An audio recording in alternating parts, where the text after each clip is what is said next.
저는 우선 제가 모태신앙으로 태어나니까 저는 기독교였어요. 그래서 사실 저한테는 주말에 교회 가는 게 그냥 당연한 일상이었고, 근데 점점 크다 보니까 주말에 친구들이랑 너무 놀고 싶은 거예요. 그때 이제 친구들이 저한테 뭐라고 했냐면, 너는 독실한 기독교인이니까 주말에 못 놀지 않아? 이렇게 말했는데, 저는 그 말이 정말 너무 싫었어요. 그래서 그때는 근데 교회를 안 가면 엄마한테 혼나니까 교회를 갔는데, 제 그때 꿈이 뭐였냐면, 나중에 이제 내 뜻대로 할 수 있는 성인이 되면 나는 교회를 떠나리라. 그래서 이제 내 뜻대로 무교로 살 것이다. 이게 제 꿈이었어요. 저 그때는. 그렇게 이제 신앙생활을 하다가 어느 날 이제 엄마가 저희를 부르더니, 오늘부터 우리는 서초동에 있는 예수사랑 교회를 갈 거다. 그러니까 오늘 교회에서 끝나면 이제 이쪽으로 넘어와라 이랬어요. 근데 저희 집은 이제 엄마가 강권이시기 때문에 무조건 가야 돼요. 그래서 그날 이제 3부 예배가 끝나고, 아니 2부 예배 끝나고 예사랑 교회로 넘어왔는데, 그때가 아마 3부 시간이었던 것 같아요. 근데 그때 중고등부 기도회가 있었어요. 그래서 제가 와서 일성전에서 이제 성전 문을 열었는데, 중고등부 아이들이 영적 싸움을 하고 있었거든요. 제가 그걸 보자마자, 아, 우리 엄마가 이상한 데 빠졌구나.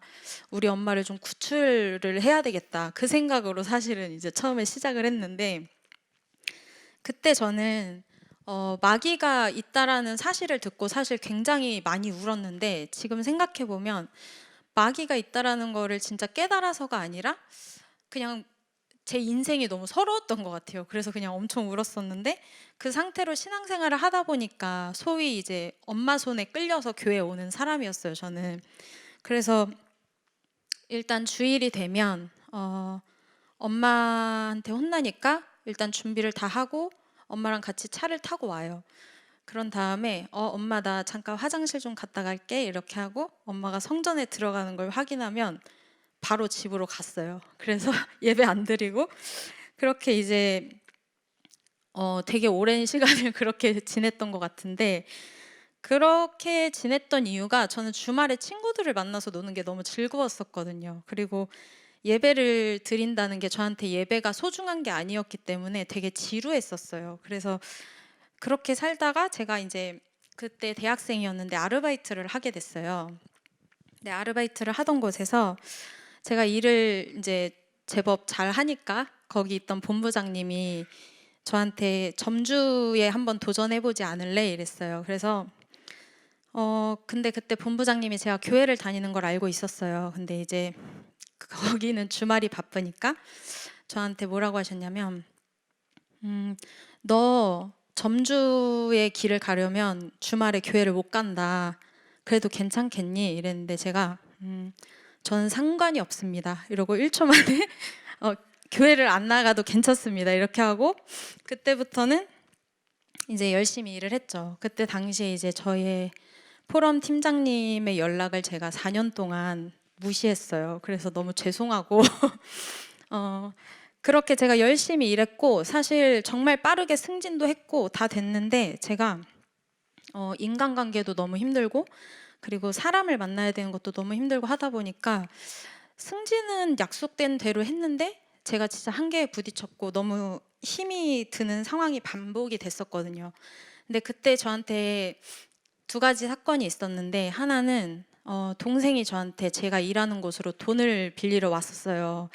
근데 사실 생각을 해보면 돈을 빌려주는 사람이 더 행복해야 하는 게 맞잖아요. 근데 제가 돈을 빌려주는 건데도 불구하고 저는 너무 우울했고, 그때 동생은 복음에 뿌리를 내리고 있었거든요. 근데 동생은 얼굴이 너무 행복해 보이는 거예요. 그렇게 이제 며칠이 지나고 제가 이제 점점 승진을 하다 보니 위에 사람들과 가까워지잖아요. 그래서 점주님들하고 이제 밥도 먹고 술도 마시고 이런 자리가 많았는데, 한 번은 일 끝나고 이제 회식 자리를 갔는데, 제가 꿈꿔왔던 자리에 앉아 있는 사람들의 모임인데 그 자리가 너무 안 행복해 보이는 거예요. 그래서 제가 그때 무슨 생각이 들었냐면, 내가 이렇게 힘들게 열심히 노력해서 올라가야 하는 자리에 사람들이 저런 모습인가? 그러면 내가 이거를 굳이 해야 할 필요가 없지 않을까? 그리고 그때 제가 겹쳐 보였던 게 제 동생의 그 돈을 빌리러 왔음에도 불구하고 행복했던 그 얼굴이었어요. 그래서 제가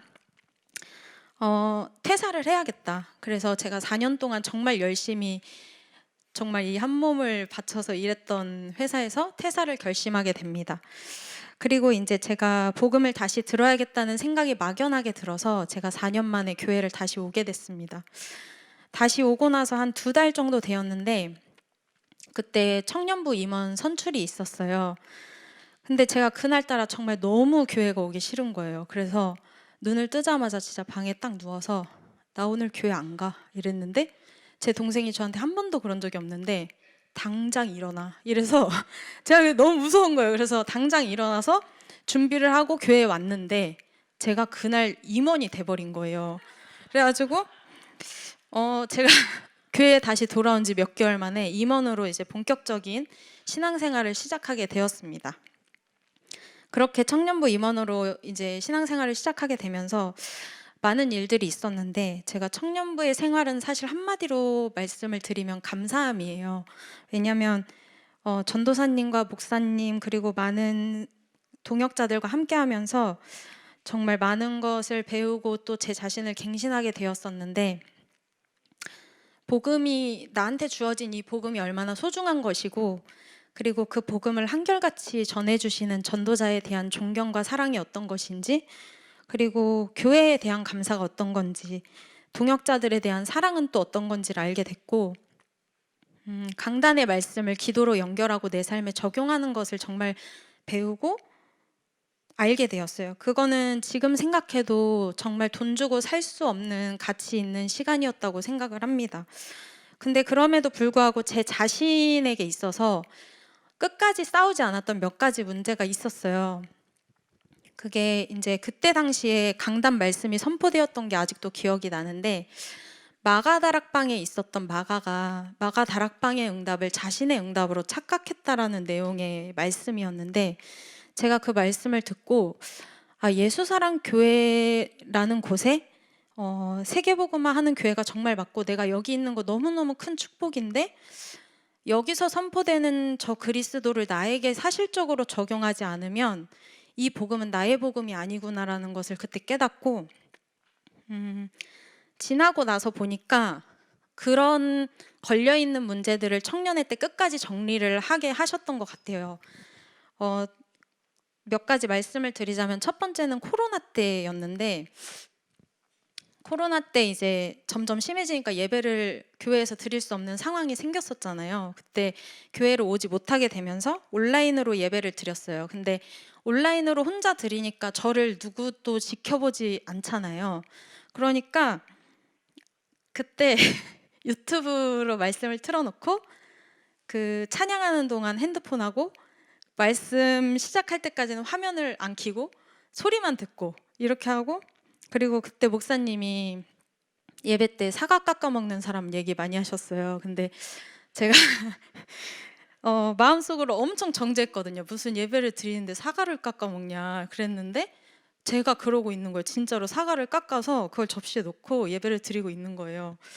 그리고 조금 더 이제 시간이 지나면서는 카페에 가서 예배를 드렸어요.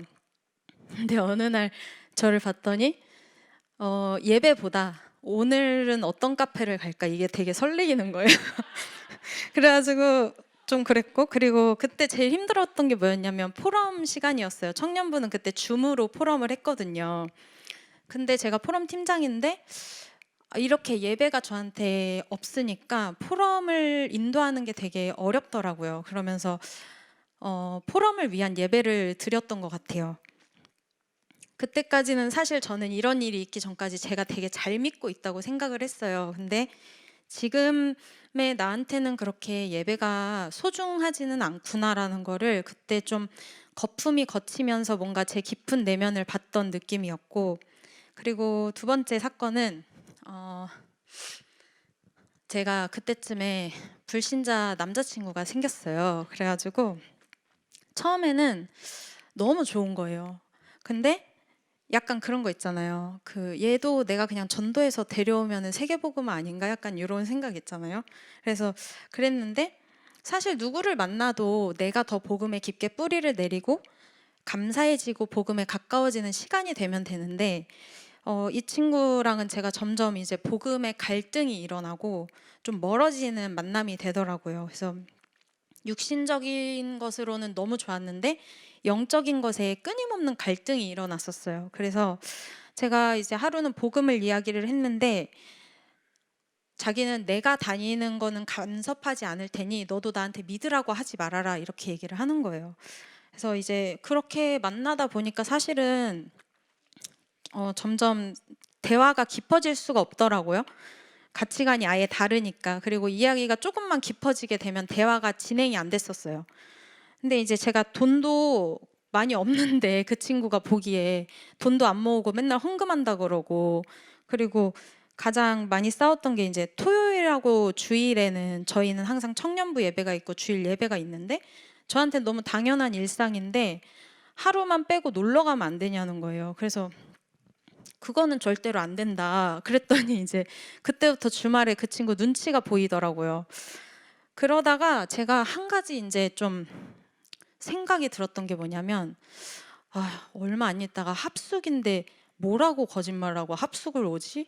내가 뭐라고 얘기를 해도 얘는 이해를 못 할 텐데 이 생각이 드는 거죠. 그래서 근데 그때쯤에 제가 기도회를 와가지고 정말 엉엉 울었어요. 왜냐면 사실 성령의 인도를 너무 받고 싶은데 생각해 보니까 성령의 인도를 받으면 얘랑 헤어져야 될 것 같은 거예요. 그래가지고 그러면은 사실 기도회를 안 오면 되거든요. 근데 또 와요. 왜냐면은 성령 인도가 받고 싶거든요.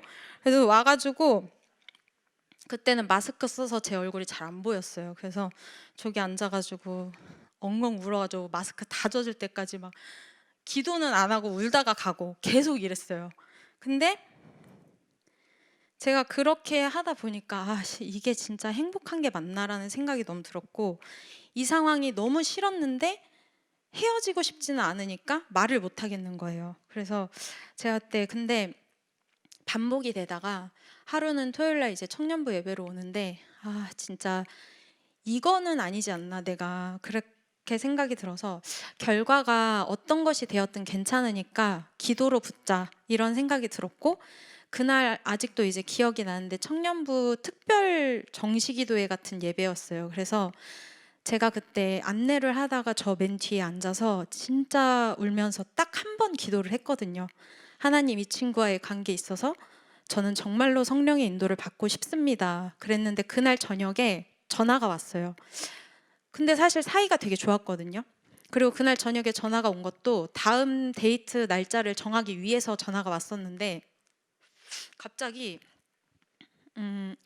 통화 잘 하다가 갑자기 정말로 근데 이거는 좀 아닌 것 같아. 우리 헤어지자 이러는 거예요. 그래서 제가 너무 황당해서 그래 알았어 이렇게 하고 정말 깔끔하게 그냥 그대로 끝이 나버렸어요. 그래서 내가 그동안 고민한 게 무색할 정도로.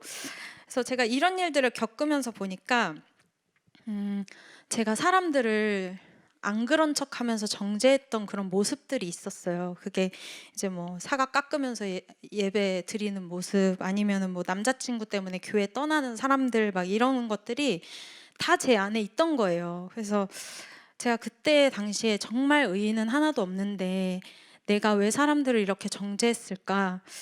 그리고 마귀가 진짜 있고 그래서 하나님이 나한테 그리스도를 주셨는데 그걸 깨닫게 됐고 그러면서 사실 정말 저한테 왔었던 그때 당시 응답이 뭐였냐면 예배에 대한 소중함이 회복됐었어요. 이 전까지는 제가 말씀을 항상 불신자 상태만 붙잡았거든요. 그래서 불신자 상태를 붙잡은 말씀을 가지고 저를 정죄했었어요. 그래서 말씀을 붙잡고도 항상 눌렸거든요.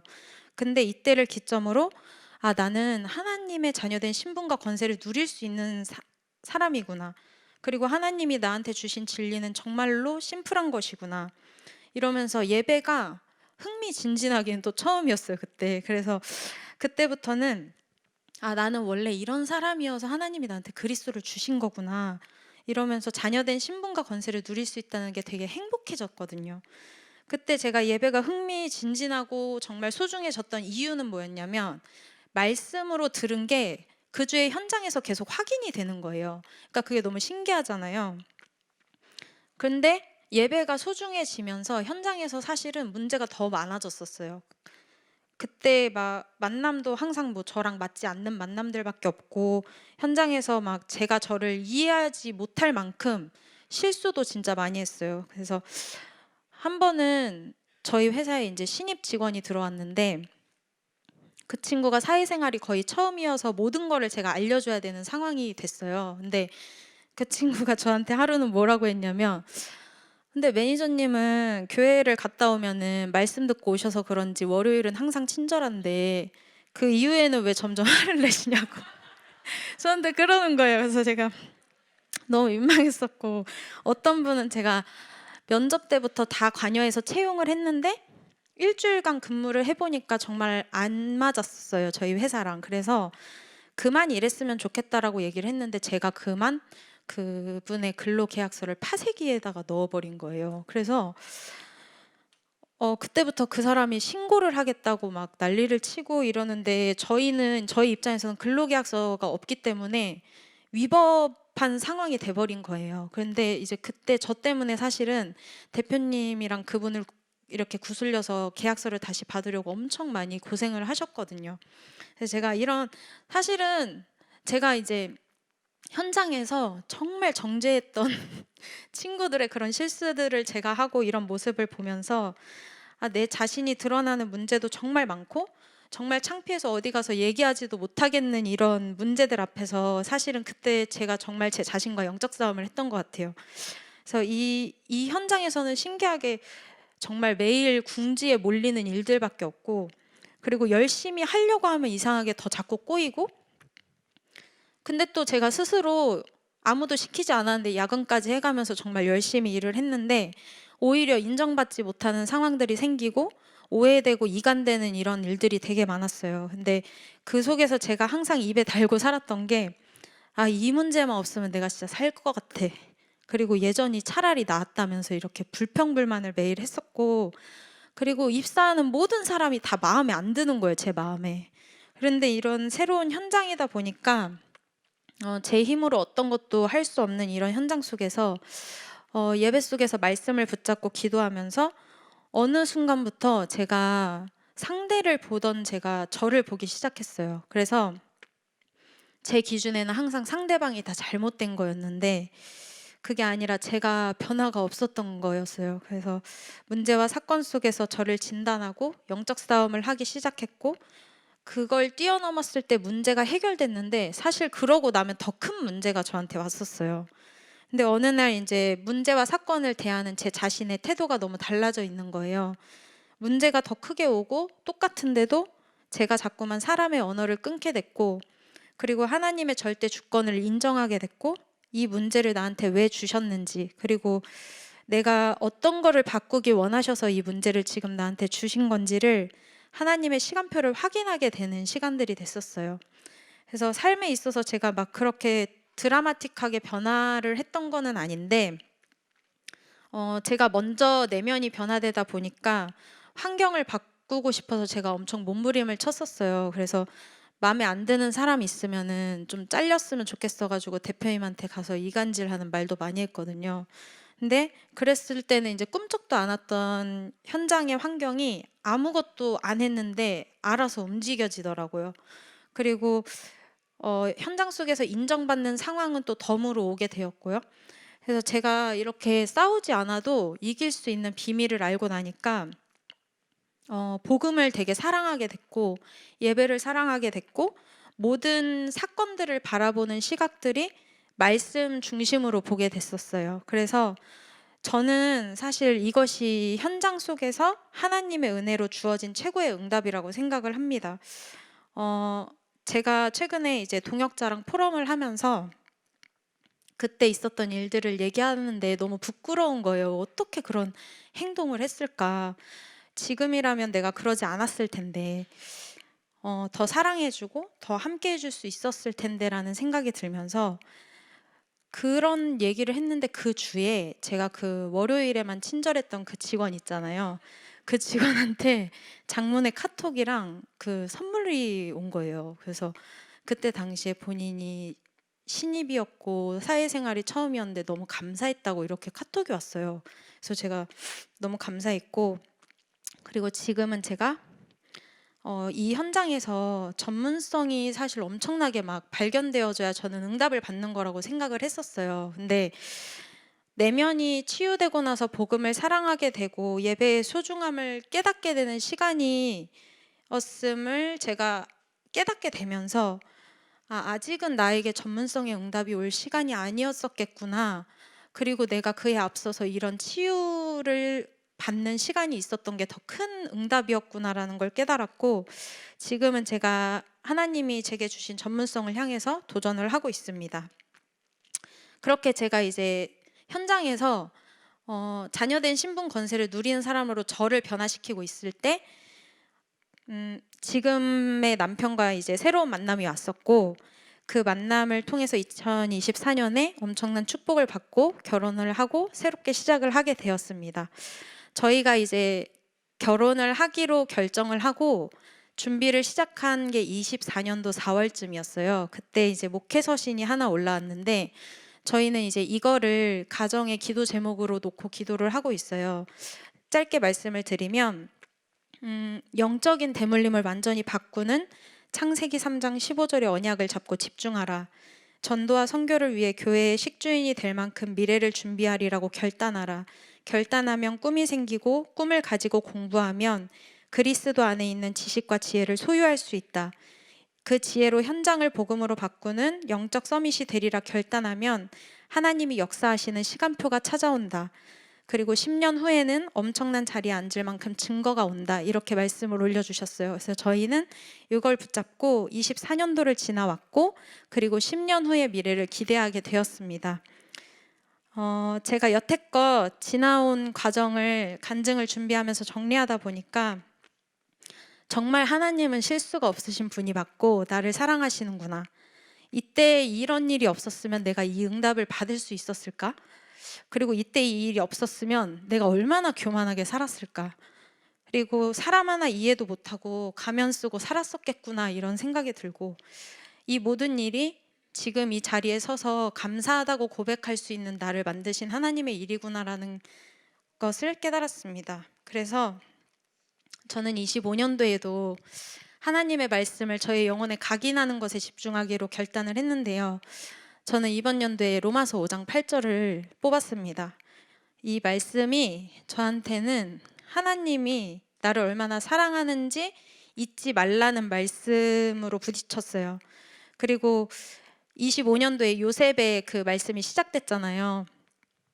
근데 저는 그것도 하나님이 저한테 말씀하시는 걸로 들려졌던 이유가, 원래 저는 사실 앞에도 짧게 말씀드렸지만 정말 말 많고 불평 많은 이스라엘 백성과 같은 사람이고, 그리고 르우벤 같이 정말 실천력도 없고 결단력도 없는 그런 사람인데, 이제 김혜선 너는 요셉과 같이 축복의 여정을 갈 거기 때문에 하나님이 하신다는 것을 믿고 어떤 구덩이가 찾아와도 흔들리지 말고 함께함을 누려라. 그리고 그 길을 가서 훗날 큰 응답의 자리에 있기 위해서는 돈에 대한 탐심도 좀 버려라. 이렇게 들리는 거예요.